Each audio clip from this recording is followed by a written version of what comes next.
Hello everyone. Topic चल रहा है हमारा कैपिटल स्ट्रक्चर थ्योरीज और उसमें हम नेट इनकम अप्रोच डिस्कस कर चुके हैं। आज हम डिस्कस करेंगे net operating income approach. Net operating income approach जो है वो नेट इनकम अप्रोच से ऑपोजिट है। यानी कि नेट इनकम अप्रोच कह रही थी कि अगर आप कैपिटल स्ट्रक्चर के अंदर चेंजेस करते हैं तो उसकी वजह से आपके फर्म की वैल्यू पर किसी भी तरीके से इम्पैक्ट नहीं आएगा, इम्पैक्ट आएगा। और यहाँ अपन नेट ऑपरेटिंग इनकम अप्रोच की बात कर रहे हैं तो ये उल्टी है। क्या कह रही है भैया, अगर आप कैपिटल स्ट्रक्चर के अंदर कुछ चेंजेस करते हैं तो उसकी वजह से हमारे फर्म की वैल्यू पर किसी भी तरीके का कोई इम्पैक्ट नहीं आएगा, यानी कि हमारे फर्म की वैल्यू कांस्टेंट रहेगी। आइए आज हम डिस्कस कर रहे हैं net operating income approach. Net operating income approach irrelevant category की है, यानी कैपिटल स्ट्रक्चर में चेंजेस की वजह से फर्म की वैल्यू पर इम्पैक्ट नहीं आता है। और इन्होंने भी बहुत प्यारा लॉजिक दिया। क्या कहा इन्होंने कि जैसे जैसे आप कैपिटल मिक्स के अंदर डेट इक्विटी रेशियो को इंक्रीज करते हैं, यानी कि डेट का हिस्सा बढ़ाते हैं, तो उसके कॉन्सिक्वेंटली कंपनी में रिस्क इंक्रीज हो जाती है। रिस्क इंक्रीज होने की वजह से हमारा कॉस्ट ऑफ इक्विटी बढ़ना स्टार्ट हो जाता है। तो डेट सस्ता होने का जो एडवांटेज दे रहा था वो कंपनसेट हो जाता है कॉस्ट ऑफ इक्विटी बढ़ने से। इसकी वजह से हमारी ओवरऑल कॉस्ट उतनी की उतनी ही रहती है। क्लियर? अगर मैं अपने एग्जाम्पल के अंदर चलूँ तो हमने एग्जाम्पल दिया था आटा और बेसन मिलाकर के नमकीन बनाने का। जब हम आटा और बेसन मिलाकर के नमकीन बना रहे हैं तो मुद्दा आया था कि भैया आटा मिलाने की वजह से सस्ता तो हो रहा है, कॉस्ट कम तो लग रही है, लेकिन हमारे टेस्ट को खराब कर रहा है। तो अल्टीमेटली हमारी सेल अफेक्ट होगी। सेल अफेक्ट होगी तो कॉस्ट रिड्यूस होने से जो एडवांटेज मिल रहा था वो सेल अफेक्ट होने से नलीफाई हो जाएगा, कंपनसेट हो जाएगा। क्लियर? तो यहाँ डेट मिक्स करने से हमारी रिस्क बढ़ती है तो ओवरऑल कॉस्ट उतनी की उतनी रहती है। जब आपकी ओवरऑल कॉस्ट उतनी ही है तो आपके फर्म की वैल्यू पर कोई इम्पैक्ट नहीं आएगा। जब कॉस्ट उतनी ही कॉस्ट पर काम कर रहे हैं तो वैल्यू ऑफ फर्म भी हमारी चेंज नहीं होगी। क्लियर? आइए पढ़ते हैं क्या कहती है ये approach. It is just opposite to net income approach and argues that any change in capital structure does not bring any change in Q or value of firm। Capital structure के अंदर अगर आप कुछ चेंजेस करते हैं तो उसकी वजह से ओवरऑल कॉस्ट पर और फर्म की वैल्यू पर किसी तरीके का कोई चेंज नहीं आता है। Thus, value of firm and WACC is independent of financial leverage। Capital structure financial leverage से हमारी वैल्यू ऑफ फर्म और WACC दोनों ही इंडिपेंडेंट है। According to this approach, if company increases debt in its capital structure, shareholder begin to consider the firm more financial risky, consequently KE increases।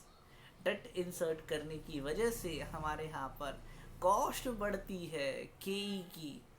क्यों भैया? क्योंकि company के अंदर रिस्क इंक्रीज हो रही है। Thus benefit of debt financing is compensated by increased KE and KO remain intact, यानी कि कांस्टेंट। जो बेनिफिट डेट के सस्ते होने की वजह से मिल रहा था वो रिस्क होने की वजह से केई ने कंपनसेट कर दिया और हमारा ओवरऑल कॉस्ट उतने का उतना ही रहेगा। क्लियर? आइए आगे क्या कह रहे हैं बेटा यहाँ पर। इस अप्रोच के अजम्पशंस क्या क्या हैं? सेम अजम्पशंस है, बस ध्यान क्या देना है वहाँ हमें के डी और के, वहाँ बोले तो नेट इनकम अप्रोच के अंदर आपको के डी और के गिवन होते थे और कांस्टेंट होते थे। यहाँ अजम्पशन डिफर कर गया, के डी एंड के ओ गिवन रहेंगे और कांस्टेंट रहेंगे, यानी डेट की कॉस्ट और ओवरऑल कॉस्ट में कोई अंतर नहीं आएगा। डेट की कॉस्ट इक्विटी की कॉस्ट से कम होगी, कोई कॉर्पोरेट टैक्स हमारे यहाँ पर नहीं है। हाँ, टैक्स के अलावा टैक्स को रिमूव करके हम आगे डिस्कस करेंगे, तब देखेंगे कि अगर टैक्स का प्रेजेंस हो तो किस तरीके से हमारे यहाँ पर इम्पैक्ट आता है। क्लियर? आइए डायग्राम से समझते हैं कि ये अप्रोच क्या कह रही है।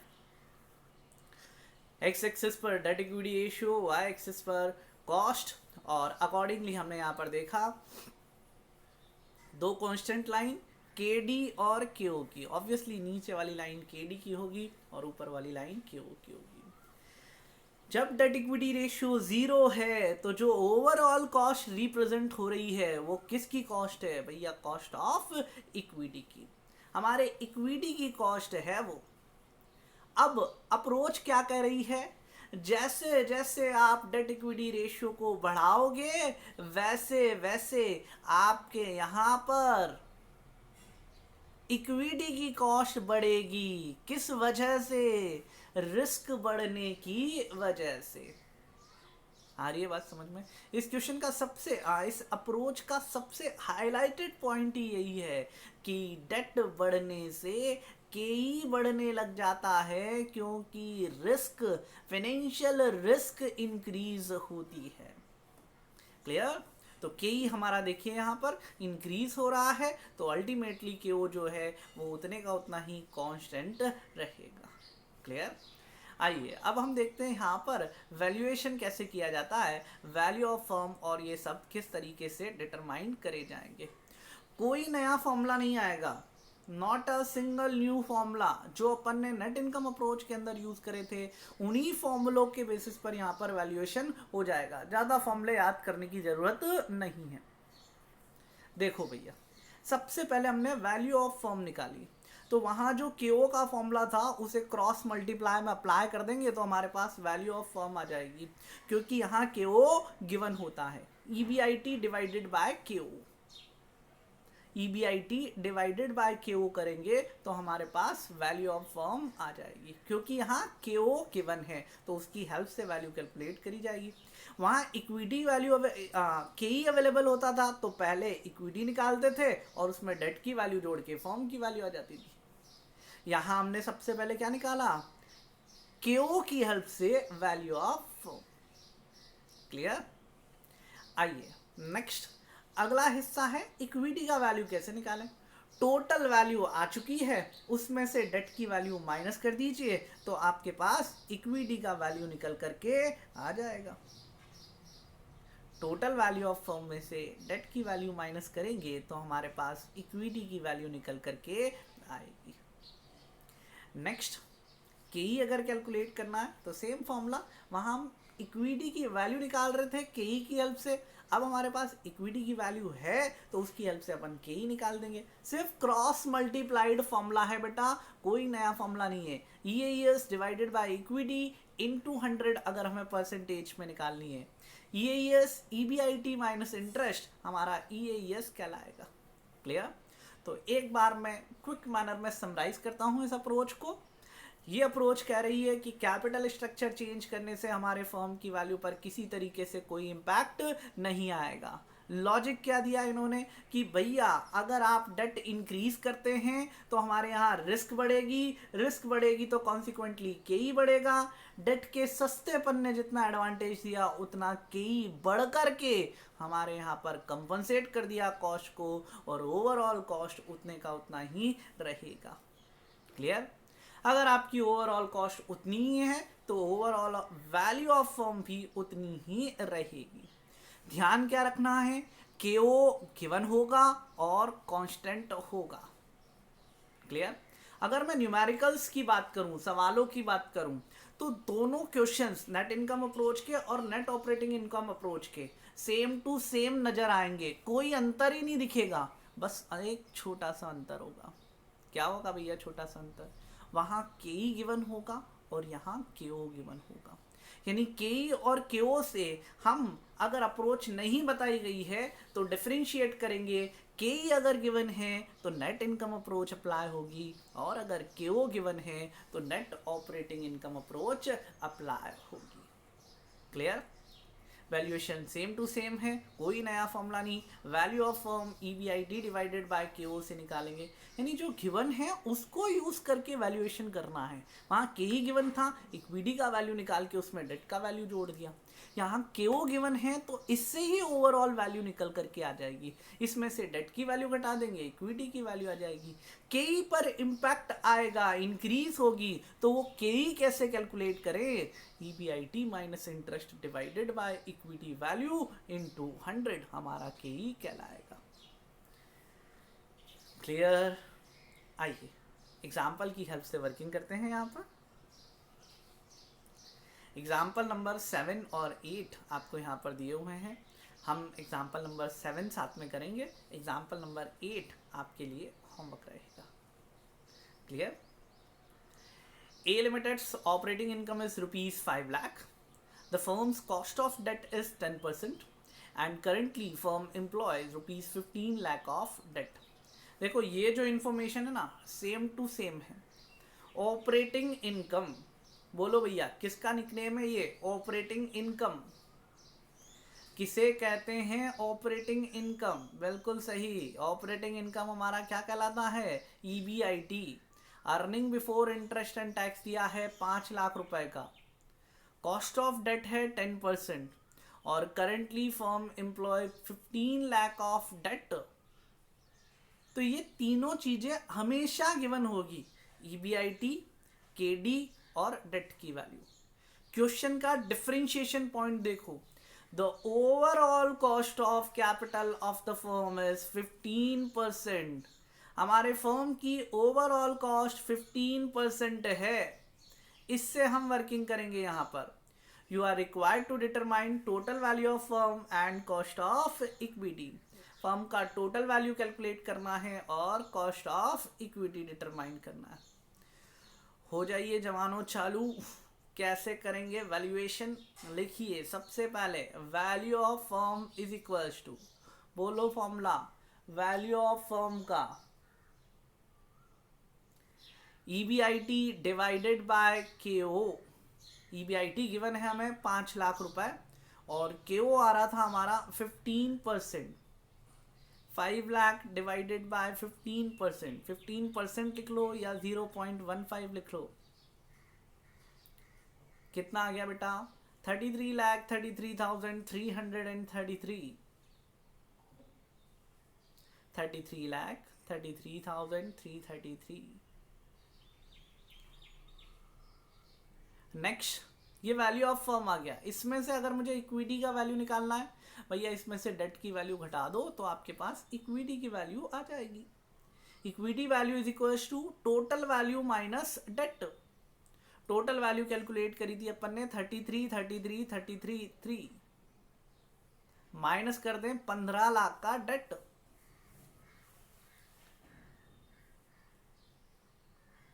तो हमारे पास वैल्यू आ गई बेटा इक्विटी की 18,33,333।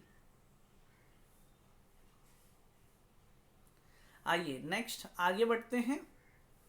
केई कैलकुलेट करना है तो लिखिए केई इज इक्वल्स टू, मैं तो भैया डिटेल वाला फॉर्मूला यूज करता हूँ, ईएस की जगह वो कैसे डिटरमाइन होता है वही लिख लीजिए आप।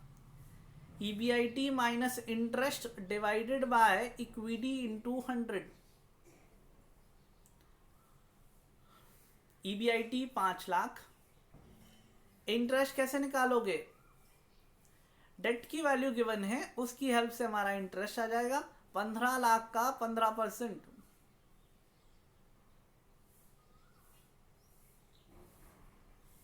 सॉरी 10%, 1.5 लाख। तो ये आ गया 3,50,000 डिवाइडेड बाय 18,33,333। तो हमारा कॉस्ट निकल करके आ गया इक्विटी का 19.09%। क्लियर? इसके हैंड रिटन सॉल्यूशन के लिए आप कमेंट बॉक्स में आपका व्हाट्सएप नंबर ड्रॉप कर सकते हैं या फिर मेल आईडी डाल सकते हैं। वैसे आसान है, आप खुद से करिए, ज़्यादा बेटर रहेगा। आइए, तो यहाँ हमने दो अप्रोचेस पढ़ ली है, नेट इनकम अप्रोच और net operating income approach. Logic अपने हाथ में पकड़ करके रखिएगा। नेट इनकम अप्रोच कह रही है डेट सस्ता है, और नेट ऑपरेटिंग इनकम अप्रोच कह रही है डेट रिस्की है। आइए अब हम आगे बढ़ते हैं, थर्ड अप्रोच पढ़ेंगे अपन, ट्रेडिशनल अप्रोच। अब देखिए, ये जो दोनों अप्रोच थी, नेट इनकम और net operating income approach, net income approach बहुत मतलब एक बहुत सीधे सीधे एक पहलू को पकड़ करके बैठ गए। Similarly net operating income approach भी एक पहलू को मतलब टाइट पकड़ करके बैठ गए। भैया रियलिटी में ऐसा नहीं होता कि एक ही एस्पेक्ट हो। जैसे मैं कह रहा हूँ कि यार मैंने 100 रुपए का लोन लिया था तो मेरी रिस्क बढ़ गई। Is it? ऐसा होगा क्या?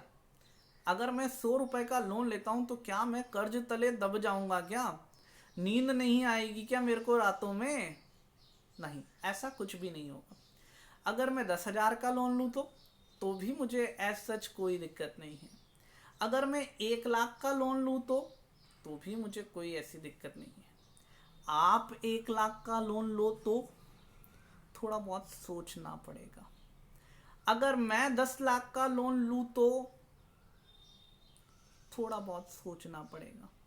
आप 10 लाख का लोन ले तो बहुत कुछ सोचना पड़ेगा। मैं 100 लाख यानी 1 करोड़ का लोन लूँ तो बहुत कुछ सोचना पड़ेगा भैया।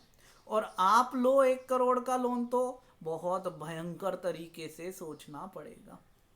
यानी कि डेट लेने से रिस्क बढ़ती है, ये बात बिल्कुल सही है। लेकिन अगर हम अपनी कैपेसिटी के अंदर अपनी हद में रह करके अगर लोन लेते हैं तो वो डेट हमारी रिस्क नहीं बढ़ाएगा।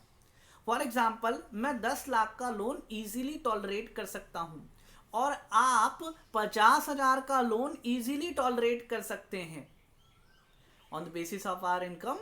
तो हम इतना लोन अगर आसानी से टॉलरेट कर सकते हैं तो ये लोन हमारी रिस्क नहीं बढ़ाएगा।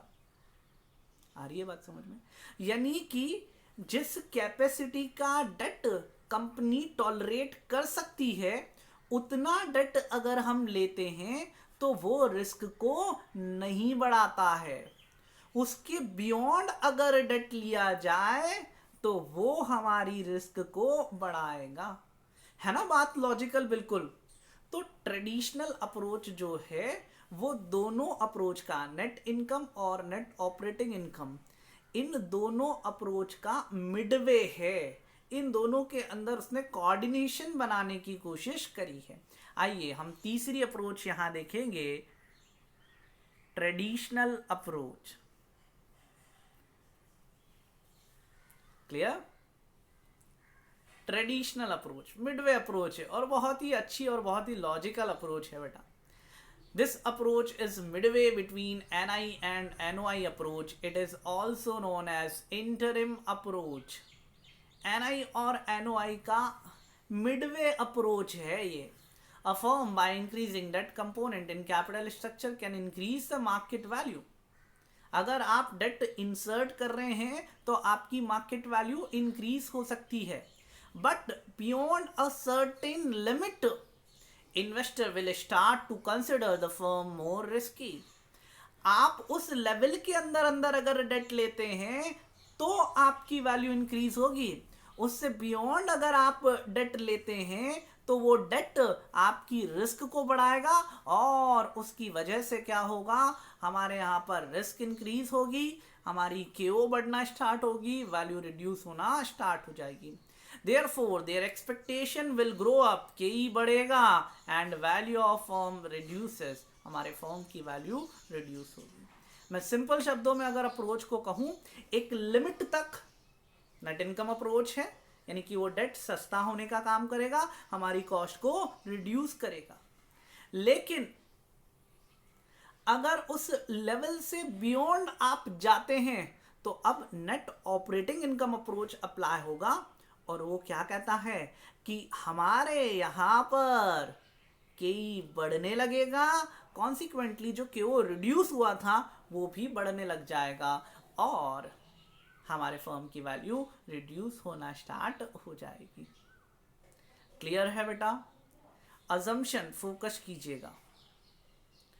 Assumptions under this approach are, ओहो गलत लिखा गया ये अजम्पशन। आप नोट डाउन कर रहे हैं तो थोड़ा सा ध्यान रख करके नोट करें। के डी एंड के E R given but not constant. थोड़ा सा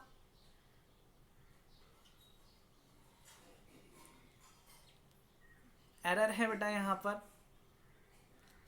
के डी एंड के E R given but not constant. मैं इसको हल्का सा करेक्ट भी कर देता हूं। चलिए आप लिख लीजिए, मैं इसको जब आपको सेंड करूंगा तब करेक्टेड मैनर में सेंड कर दूंगा।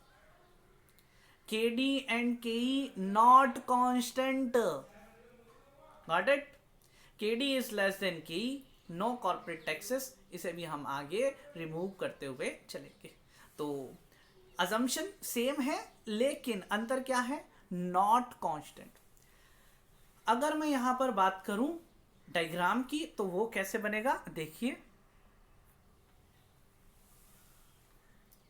देखिए ये मैंने एक dot dot dot dot dot dot line खींची है स्ट्रेट वाई एक्सिस के पैरेलल। आइए इसे ध्यान से देखिए। हमने एक्स एक्सिस पर इस पॉइंट को नाम दिया है ऑप्टिमम डेट इक्विटी रेशियो।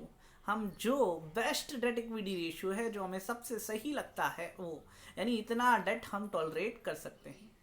तो इससे पहले देखिए हमारा क्यू रिड्यूस हो रहा है।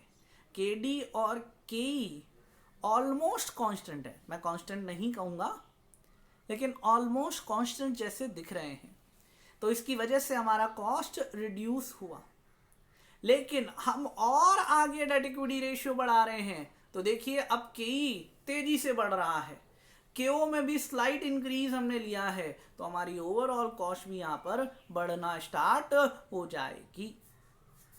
क्लियर? सिंपल है diagram. Optimum date equity ratio तक केओ रिड्यूस होगा क्योंकि डेट सस्ता होने का काम कर रहा है, लेकिन उससे बियॉन्ड वही डेट आपके लिए रिस्की हो गया है और वो आपकी कॉस्ट को बढ़ा रहा है। क्लियर? कॉस्ट कम होना मतलब वैल्यू इंक्रीज होना, और कॉस्ट बढ़ना मतलब वैल्यू डिक्रीज होना, रिड्यूस होना। क्लियर? आइए नेक्स्ट वैल्यूएशन। वैल्यूएशन बहुत सिंपल है। के ही गिवन है भैया, के ही गिवन है। नेट इनकम अप्रोच के जैसा वैल्यूएशन अपन यहां पर कर देंगे। Not a single change. आप देख लीजिए तीनों फॉर्मूले वो के वही है। वैल्यू ऑफ फर्म, इक्विटी की वैल्यू प्लस डेट की वैल्यू। इक्विटी की वैल्यू निकालेंगे अपन EAS डिवाइडेड बाय के। EAS निकलता है EBIT minus interest divided by K. Overall cost EBIT डिवाइडेड बाय वैल्यू ऑफ फर्म। ठीक है?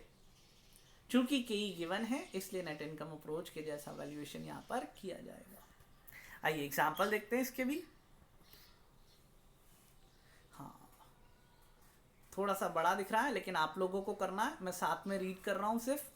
Ram limited current earning before interest and taxes 4 lakh. It has 15 lakh debt at an average cost of 10%. Its equity cost is 16%. Equity cost given है भैया। Determine the current value of firm using traditional approach. पहले केई की help से equity की value निकालेंगे, उसमें date की वैल्यू जोड़ देंगे, फर्म की वैल्यू आ जाएगी। Determine the firm's overall capitalization rate. KO निकालना है, EBIT अपॉन वैल्यू, सब कुछ गिवन है। And both type of leverage ratios, नाम में ही लिखा है भैया D अपॉन E, यानी डेट डिवाइडेड बाय इक्विटी, तो दोनों आप निकाल चुके हैं, रेशियो में ले लीजिएगा। D upon V, date divided बाय वैल्यू। क्लियर? वैल्यू गिवन है, वैल्यू के बेसिस पर हम यहाँ पर रेशियो निकाल देंगे। Next paragraph.